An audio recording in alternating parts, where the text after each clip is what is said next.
एक आयत की लंबाई और उसका परिमाप का रेशो हमें दिया गया है और इसकी लंबाई और चौड़ाई का अनुपात हमें निकालना है। चलिए देखते हैं।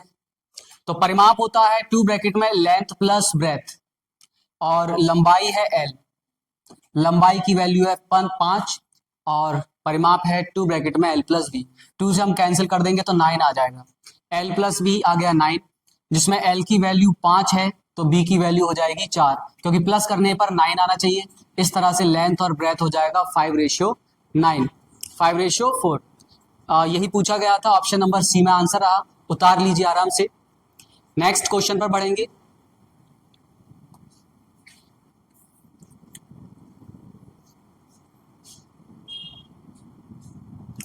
एक आयत की लंबाई 60% बढ़ा दी जाती है, इसकी चौड़ाई कितनी कम कर दी जाए ताकि इसका जो क्षेत्रफल है वो अपरिवर्तित रहे, मतलब नो चेंज, बदले नहीं।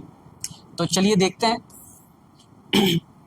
तो यहां देखना, तो इसको दो तरीके से करेंगे। क्षेत्रफल हमेशा 100 होता है, लंबाई 60% बढ़ा दी मतलब 160 कर दी, 100 से 160 हो गई। चौड़ाई जो है, चौड़ाई, बैठ जाओ दोनों बिना आवाज के, चौड़ाई कितनी कम होगी तो हमने x मान लिया इक्वल्स टू, और क्षेत्रफल अपरिवर्तित रहे मतलब पहले जितना था उतना ही बाद में रहे, मतलब 100 ही रहे। तो इसे सॉल्व कर लेंगे, आंसर निकल कर आ जाएगा। तो यहाँ पर 100 से 100 कैंसिल हुआ एंड 0 से 0 कैंसिल। तो यहाँ पर 4 से 25 बार, 2 से ये 5, तो 25 इंटू 5 हो जाएगा 125 एंड 2 से डिवाइड हो जाएगा 62.5। 62.5 जो चौड़ाई है वो 62.5 है। पहले कितनी थी? 100 है ना, परसेंट में कोई भी चीज पहले 100 होती है। 100 से 62.5 हो गई, तो कितने की कमी हो गई वो कमी हमें बतानी है, कितने की कमी हो गई। तो कमी आप माइनस कर दीजिए, आंसर निकल कर आ जाएगा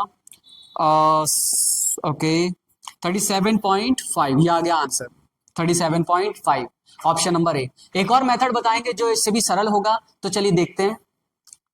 यहां देखो, इतना में ही बता सकते हैं। लंबाई 60% बढ़ा दी, 100 से कितनी हो गई? 160। अब इसमें कितने की कमी करें जिससे कि ये अपरिवर्तित रहे, मतलब नो चेंज। तो यहां से दोबारा कहां तक जाना है? 100 पर ही जाना है, तो कितने की कमी करनी पड़ेगी? 60 की। अपॉन में 160% के लिए 100 से मल्टीप्लाई, 2 से कैंसिल किया 3 एंड 2 से कैंसिल किया 8। 8 का 100 में आप डिवाइड दोगे तो 12.5 आ जाएगा, और 12.5 का 3 से मल्टीप्लाई करोगे 37.5 निकल कर आ जाएगा। उतार सकते हैं आप इस क्वेश्चन को, तो ये हो जाएगा, उतार लीजिए।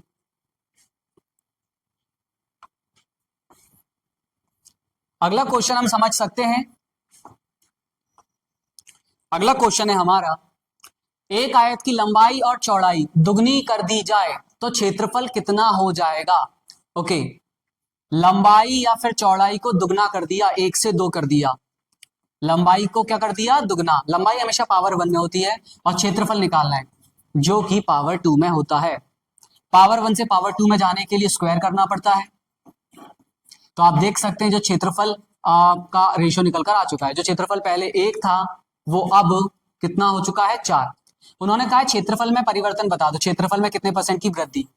तो देख सकते हैं 3 की वृद्धि हो गई, अपॉन में बेस प्रतिशत के लिए 100 से गुणा, तो कितना आ गया? 300%, ऑप्शन नंबर सी। उतारिए, नेक्स्ट क्वेश्चन पे आएंगे। एक आयताकार मैदान की लंबाई और चौड़ाई का अनुपात दिया गया है, इसके बाहर चारों ओर बनाया गया 4 मीटर चौड़ा एक रास्ता है। 4 मीटर चौड़ा रास्ता है बाहर की ओर। ओके, रास्ते का एरिया भी हमें दिया गया है 416 मीटर स्क्वायर, और निकालना है हमें उस मैदान की चौड़ाई। ठीक है, तो इसका डायग्राम बनाएंगे तो उससे बड़े आसानी से क्वेश्चन हो जाएगा। तो ये डायग्राम देखना, ये मैदान है, इसके बाहर चारों साइड हमें एक रास्ता बनाया गया है, ये रास्ता है। ओके, तो जो मैदान है उसकी लेंथ और ब्रेथ हमें दी गई है 7:4 में। रेशियो से रियल बनाने के लिए साथ में कोई चर राशि रख दी, वेरिएबल रख दिया। ओके, ये रहा अंदर की लंबाई और यह चौड़ाई। साथ ही रास्ते की चौड़ाई हमें पता है, रास्ते की जो चौड़ाई है वो 4 मीटर है, रास्ते की जो चौड़ाई है वो 4 मीटर है। तो बड़े ध्यान से देखना, ये जो लेंथ है वो 7x है, ये जो डिस्टेंस है वो 4 मीटर एंड ये जो डिस्टेंस है वो 4 मीटर, क्योंकि रास्ता है। तो टोटल लंबाई कितनी हो जाएगी? तो ये टोटल लंबाई हो जाएगी 7x प्लस 4 इधर बढ़ा और 4 इधर बढ़ा 8। ऐसे ही चौड़ाई की बात की जाए पूरी टोटल, तो ये रहा 4x, ये हो गया 4x, ये हो गया 4x, तो टोटल हो गया 8, मतलब 4 मीटर और 4 मीटर, 8 मीटर बढ़ जाएगा। ओके, अब हमें रास्ते का एरिया दिया गया है। ओके ठीक है, वेरी गुड। तो हमें रास्ते का एरिया दिया गया है। रास्ते का एरिया आप कैसे निकालोगे? क्या रास्ते का एरिया आप इस तरीके से निकाल सकते हैं कि बाहर वाले एरिया में से अंदर वाले को माइनस करेंगे तो रास्ते का एरिया निकल कर आ जाएगा? तो हम यही करने वाले हैं। बाहर का एरिया लंबाई गुणा चौड़ाई माइनस अंदर का एरिया 7x एंड 4x। तो यहां पर इन दोनों का इंटू करेंगे, 7x इन दोनों में इंटू 7 8 56 x प्लस अब 8 से करेंगे इन दोनों में इंटू, 8 का इसमें इंटू, 8 का 8 में इंटू, इस साइड इंटू करेंगे 28x स्क्वायर और ये से ये पूरी तरीके से कट जाएगा। ओके, हाँ बीच में माइनस है आपका और बराबर एरिया है और सड़क का एरिया हमें दिया गया 416। तो इसी को ही सॉल्व करना है और आंसर निकल कर आ जाएगा। तो इन दोनों को हमने प्लस किया, 88x, 88x, बेटा शांत हो जा, 88x, ये प्लस का उधर जाकर माइनस का हो जाएगा, है ना? तो ये वहां जाकर माइनस का हो जाएगा, करिएगा माइनस। ओके, 88 कैंसिल करेंगे सबसे पहले, 11 से कैंसिल करेंगे, 11 से कैंसिल करेंगे 8 बार, 8 से 4 बार, तो यहां पर x की वैल्यू निकल कर आ गई 4, x की वैल्यू निकल कर आई है 4। हमें निकालना क्या है? उस मैदान की चौड़ाई बतानी है, उस मैदान की चौड़ाई बतानी है जो कि कितना है 4x, 4 इंटू एक्स की वैल्यू 4 है, 4 और 4 का इंटू होगा 16। ऑप्शन नंबर डी रैली उतार लीजिए, आराम से आगे बढ़ेंगे नेक्स्ट पर।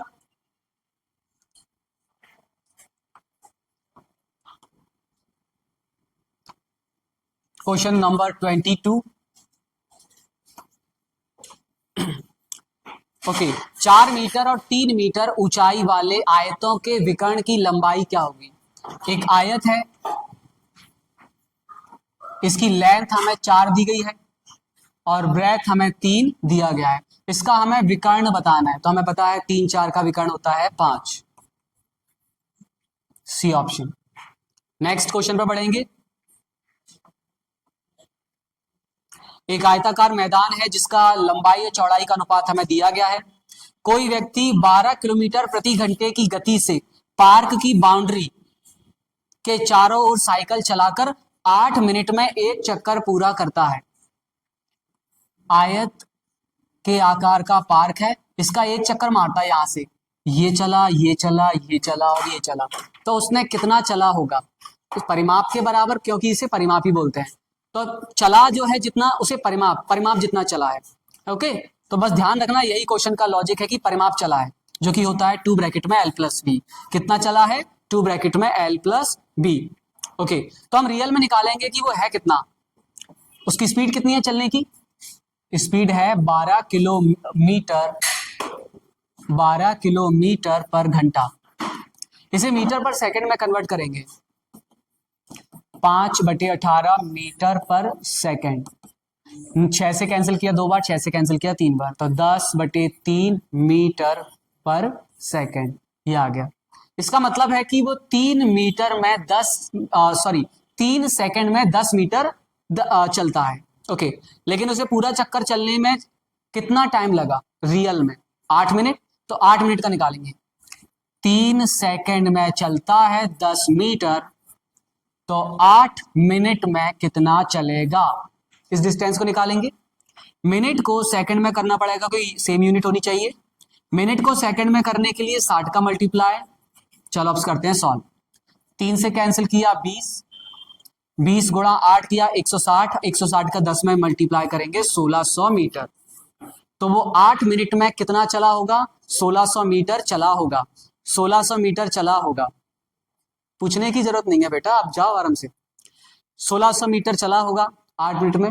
जितना भी वो चला है वही उसकी टोटल डिस्टेंस होगी जो चला हुआ है, परिमाप जिसे बोलते हैं। चलो तो ठीक है, परिमाप पर बात करें अब। परिमाप जो कि होता है 2 ब्रैकेट में लेंथ प्लस ब्रेथ। ओके, तो लेंथ कितनी है उसकी? लेंथ आपकी है 3 और ब्रेथ है 2। ठीक है, डायरेक्ट ही करते हैं। ये 3 है तो ये भी 3 होगा, और ये 2 है तो ये भी 2 होगा। लेकिन माना हुआ है, इस बात का ध्यान रखना। तो टोटल डिस्टेंस कितनी होगी मानी हुई? 3 2 3 2, टोटल होगी 10। मानी हुई डिस्टेंस 10 है, लेकिन रियल में डिस्टेंस कितनी है? 1600। ओके, तो लंबाई 3 किसके बराबर होगी एंड चौड़ाई 2 किसके बराबर होगी? सॉल्व करते हैं इसे। 0 से 0 कैंसिल, क्रॉस में मल्टीप्लाई करेंगे, ये आ गई लेंथ, क्रॉस में मल्टीप्लाई करेंगे, ये आ गई ब्रेथ। लेंथ और ब्रेथ आ चुका है, इन दोनों का मल्टीप्लाई कर लेना तो क्षेत्रफल एरिया निकल कर आ जाएगा। लेंथ इंटू ब्रेथ मल्टीप्लाई करो एंड आंसर देखो कौन सा आएगा आंसर। ठीक है, चलो कर लेते हैं। अब तो ओनली मल्टीप्लाई करना है।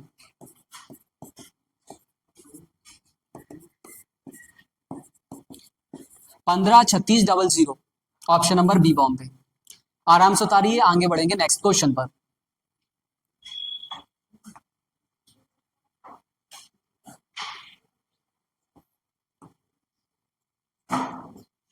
ओके, नेक्स्ट क्वेश्चन है हमारा।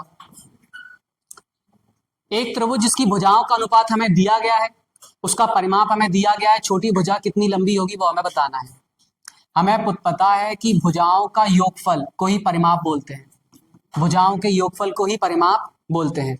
चलिए ठीक है, पहले इसे सही रूप में बनाते हैं। 3 4 2 3 और 4 का एलसीएम कितना होगा?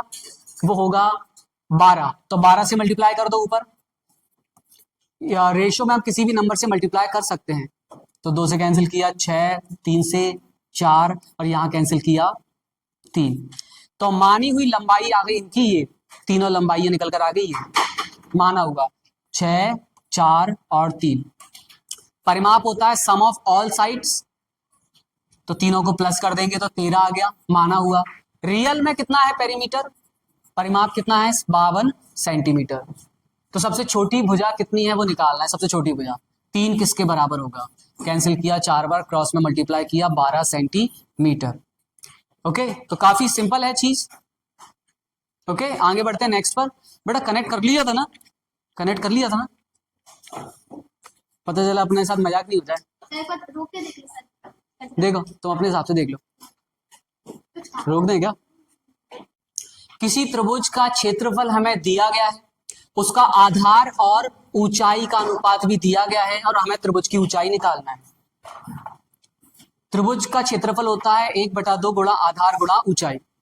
तो आधार और आधार है 3 और ऊंचाई है 4, तो ये हो जाएगा 3x और ऊंचाई है 4x।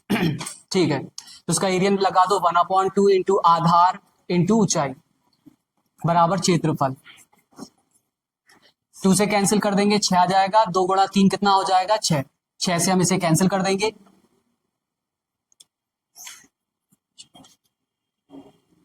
196 जो कि होता है 14 का स्क्वायर। इस साइड एक्स स्क्वायर है, स्क्वायर से स्क्वायर कैंसिल, एक्स की वैल्यू 14। हमें इसकी ऊंचाई निकालना है। ये एक्स की वैल्यू हमने निकाली 14, 14 इंटू 4 करने के बाद हमारा आंसर निकल के आ जाएगा, तो जो कि हो जाएगा आपका डी दिल्ली। ओके, आराम से उतारिए, आगे बढ़ेंगे नेक्स्ट वाले पर। किसी समबाहु त्रिभुज का क्षेत्रफल हमें दिया गया है, इसका परिमाप निकालना है। तो समबाहु त्रिभुज के क्षेत्रफल का फॉर्मूला √3/4 इंटू ए स्क्वायर। 400 √3, √3 से √3 कैंसिल, 4 इंटू ये करेंगे तो 1600 बन जाएगा, जो कि होता है 40 का स्क्वायर। इस साइड ए स्क्वायर है, उस स्क्वायर से स्क्वायर कैंसिल, ए की वैल्यू 40। हमें निकालना क्या है? इसका परिमाप। परिमाप परिमाप होता है 40 40 40, तो टोटल हो जाएगा आपका 120। अगला क्वेश्चन है, किसी त्रिभुज का परिमाप हमें दिया गया, उसका क्षेत्रफल भी दिया गया है। इस त्रिभुज की सबसे बड़ी भुजा की लंबाई हमें 13 है और सबसे छोटी भुजा की लंबाई निकालना है। अगर सिस्टमैटिक क्वेश्चन को देखा जाए तो क्वेश्चन बहुत लंबा जाएगा, लेकिन हम कुछ ट्राई करते हैं यहाँ पर। इसे हम समकोण त्रिभुज मानते हैं क्योंकि इसकी एक भुजा हमें 13 दी गई है और हमने याद किया है 5 12 का 13 होता है, तो ये 13 हो गया। तो ये दोनों 5 12 हो जाएंगी, तो इसे 5 मान लिया, इसे 5 12 मान लिया। 12 5 ही मान सकते हैं, कोई दिक्कत वाली बात नहीं है। तो हम प्रूव करेंगे कि ये बात सही है या गलत है। सबसे पहले परिमाप दिया है और परिमाप देख के बताओ कि ये परिमाप 30 है या नहीं। 5 + 12 + 13, यस 30 है। ओके, अब क्षेत्रफल देखकर बताओ 30 है या नहीं। अगर क्षेत्रफल भी 30 रहा, इसका मतलब इसको क्वेश्चन को यहीं पर निपटा देंगे। क्षेत्रफल 1/2 गुणा आधार गुणा ऊंचाई, 2 से कैंसिल किया, 6 6 पंजे 30, बिल्कुल 30 भी है। इसका मतलब हमने जो लिखा है वो पूरी तरह से सही है। हमें पूछा गया है सबसे छोटी भुजा, सबसे छोटी भुजा है 5। ओके, आंसर आ चुका है 5। D daily. नेक्स्ट बढ़ेंगे आगे वाले क्वेश्चन पर।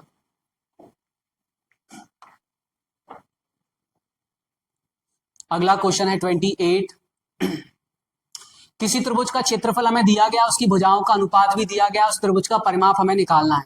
ठीक है, तो हमें ध्यान करो कि त्रिभुज की भुजाएं दी गई है 3 4 5 और हमने याद किया है त्रिभुज में, समकोण त्रिभुज में 3 4 का 5 होता है, तो यहां पर फिट बैठ गया 3 4 का 5। समकोण त्रिभुज होगा, इसका मतलब 3 4 का 5। क्षेत्रफल दिया गया है, ठीक है, तो ये हो जाएगा 3x, ये हो जाएगा 4x, ये हो जाएगा 5x, क्योंकि रेशियो से रियल बनाने के लिए साथ में वेरिएबल रखना पड़ता है। 1/2 गुणा आधार गुणा ऊंचाई बराबर क्षेत्रफल, जो कि है 216। 2 से कैंसिल कर दिया 2 और 2 गुणा 3 हो जाएगा 6, 6 से कैंसिल कर दो 36, जो कि होता है 6 का स्क्वायर। इस साइड बात की जाए तो x और x स्क्वायर, इस तरह से x की वैल्यू निकल कर आ जाएगी 6। हमें निकालना है इसका परिमाप। ओके, भुजाओं के योगफल को परिमाप कहते हैं। तो सारी भुजाओं को जोड़ लो, तीनों को जोड़ेंगे तो ये बन जाएगा 12x और x की वैल्यू पुट कर दो 6, तो 12 × 6 निकलकर 72, जो कि ऑप्शन नंबर बी बॉम्बे में है। ओके, उतार लीजिए, आगे बढ़ेंगे नेक्स्ट वाले पर।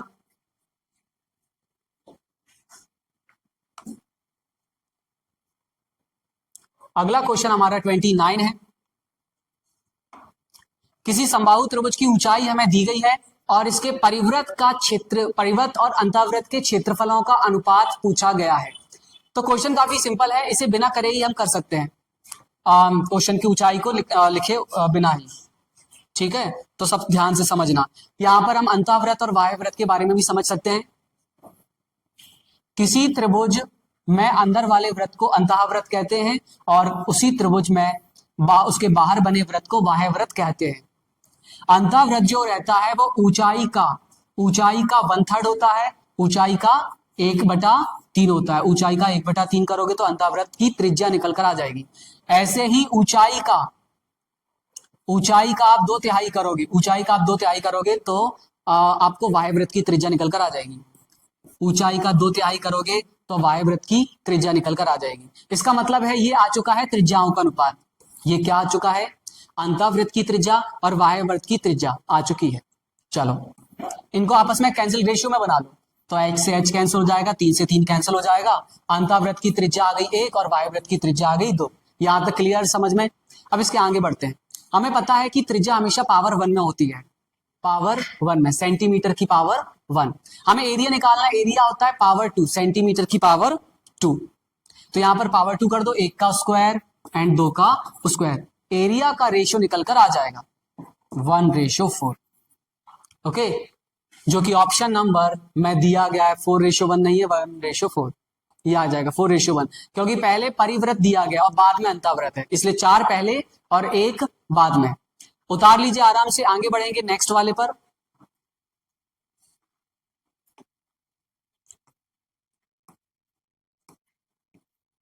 ओके, नेक्स्ट हमारा क्वेश्चन है 31। एक समबाहु त्रिभुज की प्रत्येक भुजा की लंबाई हमें दी गई है, इसका क्षेत्रफल हमें निकालना है। समबाहु त्रिभुज के क्षेत्रफल का फॉर्मूला होता है √3/4 × a²। ए कितना है? 6 का स्क्वायर करना है। तो चलिए √3/4, 6 का स्क्वायर होता है 36, 4 से कैंसिल कर दिया 9, तो फाइनल आंसर आ गया 9√30। 39√3, जो कि ऑप्शन नंबर ए में है। उतार लीजिए आराम से, आगे बढ़ेंगे नेक्स्ट वाले पर।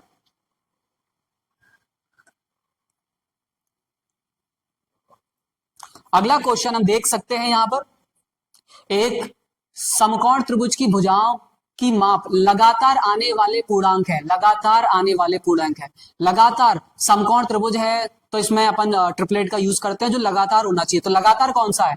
3 4 का 5, क्या ये लगातार है? यस, यही लगातार है। तो हो गया क्वेश्चन खत्म।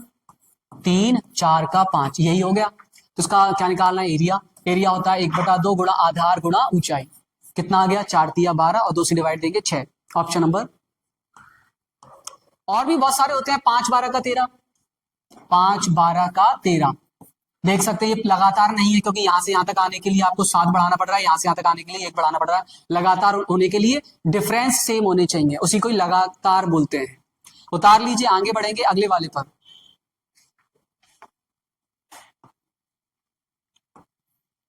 अगला आप देख सकते हैं, किसी समकोण त्रिभुज की समकोण बनाने वाली भुजाएं 5 12 है।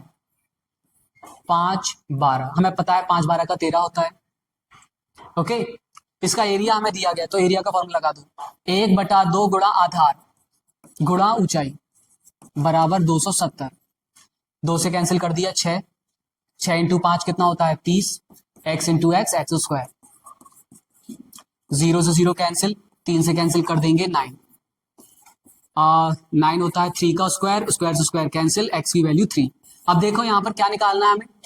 हमें कर्ण की लंबाई निकालना है। कर्ण की लंबाई, कर्ण ये रहा 13x, क्या रहा? 13x। 13 इंटू एक्स की वैल्यू 3 और दोनों का मल्टीप्लाई करेंगे तो 39 आ जाएगा, जो कि ऑप्शन नंबर ए में है। ओके, उतारिए, आगे बढ़ेंगे अगले वाले क्वेश्चन पर। नेक्स्ट आप देख सकते हैं यहां पर, ओके, एक समकोण त्रिभुज की 3 भुजाओं की लंबाई क्रमशः ये है। इसमें x का मान हमें निकालना है। तो बेटा बड़े ध्यान से देख सकते हो आप कि यहाँ पर जो डिफरेंस है वो सेम है। इन दोनों का डिफरेंस भी 2 है, इन दोनों का डिफरेंस भी 2 है। इसका मतलब है वही आएगा, 3 4 का 5 वाला कॉन्सेप्ट ही चलेगा। 3 4, चलो ऐसे करते हैं, 2 मेथड में बताएंगे, ठीक है। समकोण त्रिभुज ये बन गया, सबसे बड़ी भुजा यहाँ पर आएगी, बाकियों को कहीं पर भी रख दो। ओके, एक लॉन्ग मेथड, बुक का मेथड, एक शॉर्टेस्ट मेथड। तो लंबाई, लंब का स्क्वायर प्लस x-2 आधार का स्क्वायर बराबर कर्ण का स्क्वायर। आप इसे सॉल्व करेंगे तो यहां से x की वैल्यू हमें मिल जाएगी। ओके, तो कर सकते हैं आप। तो X square plus A square plus B square minus 2ab, A square plus B square plus 2ab, ये आ जाएगा। एक्स स्क्वायर से एक्स स्क्वायर कैंसिल, +4 से +4 कैंसिल, माइनस का 4x यहां पर आ जाएगा, प्लस हो जाएगा 8x। इस साइड बचा एक्स स्क्वायर, एक एक्स से एक एक्स कैंसिल हो जाएगा, एक्स की वैल्यू 8 आ जाएगी। इस तरीके से हो जाएगा। अब उन्होंने क्या निकालना है? एक्स का ही मान निकालना था, तो एक्स का मान निकल कर आ जाएगा 8। ओके, लेकिन अब इसको थोड़ा शॉर्ट करेंगे। हमें पता है 3 4 का 5 होता है। इसे क्यों लिया? क्योंकि इसका डिफरेंस सेम है और इसका भी डिफरेंस सेम है। लेकिन प्रॉब्लम यह है कि यहाँ पर डिफरेंस 1 है और ऊपर डिफरेंस 2 है। तो 1 को 2 बनाने के लिए, 1 को 2 बनाने के लिए किससे मल्टीप्लाई होगा? 2 से मल्टीप्लाई होगा। तो ये आ जाएगा 6, ये आ जाएगा 8 और ये आ जाएगा 10। इन्होंने हमसे पूछा है बीच वाला मान, और बीच वाला मान कितना है? 8। इस तरीके से आंसर आ जाएगा। उतार लीजिए आराम से। नेक्स्ट अगला क्वेश्चन हम देख सकते हैं 35। उस त्रिभुज का क्षेत्रफल कितना होगा जिसकी भुजाएं हमें दी गई है? ठीक है, कितना टाइम हो गया?